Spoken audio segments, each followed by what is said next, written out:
Tara lived in a bright village. The village was named Sundarpur. She loved to draw many pictures. Her drawings were full of sunshine.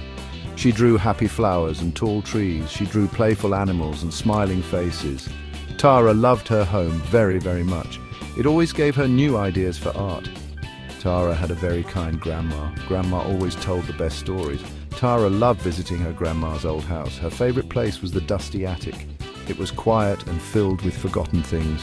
Old trunks and boxes sat there. Each one seemed to hold a secret. Tara thought it was a truly magical room. One sunny afternoon, Tara climbed up. She tiptoed softly into the quiet attic.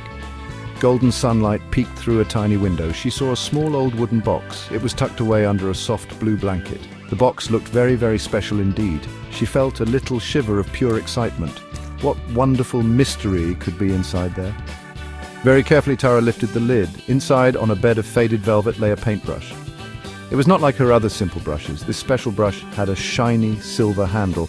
Its bristles were as soft as a cloud. Tara felt a strange, warm, happy feeling. It was as if the brush whispered to her. She knew she had found a real treasure. Back in her cozy little room, Tara smiled. She took out her colorful paints. She decided to draw a bright red apple. She dipped the new brush in the red paint. As she painted, the apple seemed to glow. It looked so real, so round, so shiny. She added a small green leaf on top. The picture was almost finished now. When she lifted her brush, something amazing happened. The apple jumped right off the paper. It was a real apple, sweet and juicy. Tara gasped, and then she laughed with pure joy. The paintbrush was truly magical. She could draw anything she wanted, and it would become real right before her eyes. This was the most wonderful secret ever. Tara had a very special best friend. He was a little fluffy squirrel named Milo. Milo was always playful and very curious. He loved to sit and watch Tara draw. He saw the magical apple appear. His tiny black eyes grew wide with wonder. He chattered and twitched his bushy tail. He had never seen anything like it. Milo was also a little bit mischievous sometimes. He saw how happy the brush made Tara. He wanted to try the magic brush too. He dreamed of all the nuts he could paint. He imagined a giant mountain of crunchy acorns. He watched the shiny brush very closely. A little seed of an idea grew in his mind. He wished he could hold that brush. One sunny morning, Tara was busy. She left the magic brush on her small table. She went outside to help her mother. Milo saw his chance and tiptoed in.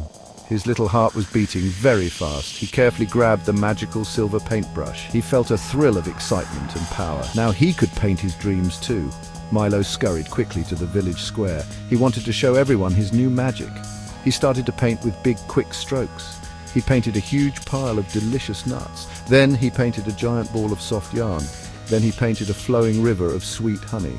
He giggled as his drawings appeared. He thought everyone would be so happy, but Milo was not as careful as Tara. His drawings were too big and too wild. The giant nuts rolled all over the place. The enormous ball of yarn tangled around everything. It wrapped around lampposts and benches. The sticky honey river started to flood. The village was suddenly in a big mess. People were slipping and shouting in surprise. The villagers were very confused and worried. The baker's fresh cakes were covered in honey. The weaver's colourful threads were all tangled. The children's little toys were rolling away. Milo felt a bit scared and very small. This was not the fun he had imagined. He had wanted to make things better. Now everything was a terrible muddle. Tara saw the chaos in the village square. She knew Milo must have the magic brush, but she was not angry with her friend. She understood Milo was just being curious. She found him hiding behind a big tree. He looked very sad and very sorry. His fluffy tail drooped down low. He knew he had made a big mistake. Tara spoke softly and kindly to Milo. "Milo," she said with a gentle smile, "this brush is very special. It is true, it needs a kind heart and careful hands.